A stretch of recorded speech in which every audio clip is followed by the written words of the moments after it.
Quand on a demandé aux gens de sortir pour se faire recenser pour le PRAN, pour la reconstitution des actes, nous avons eu 400 000 personnes. Mais ce n'est pas tout. Il reste d'autres, peut-être qui n'ont pas compris, peut-être qui n'ont pas accordé à leur état civil l'importance qu'il faut. Et c'est à la fermeture de cette opération qu'ils se sont retrouvés dans les difficultés. Et aujourd'hui, ils viennent pour dire, est-ce que nous pouvons faire?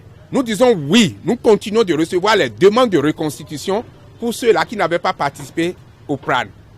Deux, il y a des gens qui disent, oui, moi j'ai un problème de souche. Je n'avais pas fait le PRAN, mais je vais retirer, comment je vais faire? Est-ce que vous aviez fait le RAVIP? C'est la question qu'on pose au portail de l'ANIP. Il dit non, moi je n'avais pas fait le RAVIP. On dit, nous faisons le RAVIP à l'ANIP les mercredis et les vendredis. Déjà plus de 1500 personnes ont bénéficié du rattrapage. Et on les prend, ça leur permet d'avoir leur récépissé et maintenant de faire toutes les demandes qu'ils veulent. Donc le mécanisme fonctionne déjà. Je vous le dis pour simplement affirmer que dans les prochaines semaines, dans les prochains mois, même ceux qui n'ont pas de problème de souche et qui ont leur acte de naissance authentique, nous avons déjà tout numérisé et nous avons mis tout sous le format actuel.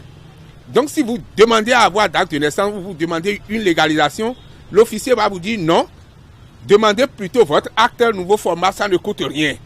Et vous faites la demande, vous prenez le nouveau format, vous remettez l'ancien. Sinon, l'ancien va commencer par être rejeté. Nous avons trouvé dans la base de données de la numérisation des registres d'état civil environ 15 millions d'actes d'état civil. Et nous avons tout traité.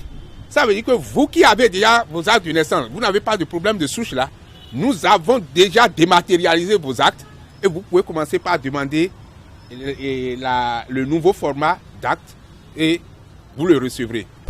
Les gens seront réellement dans le besoin de leur certificat d'identification. Les plus malins ont déjà commencé par demander les certificats d'identification, ils obtiennent.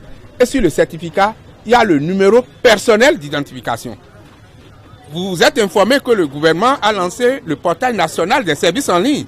Mais vous ne pouvez rien demander sur ce portail si vous n'utilisez pas votre numéro personnel d'identification.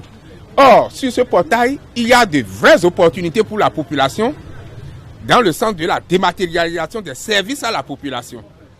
Et donc, chacun doit avoir son numéro personnel d'identification et ce certificat est l'un des supports par lequel l'individu peut connaître son numéro personnel d'identification.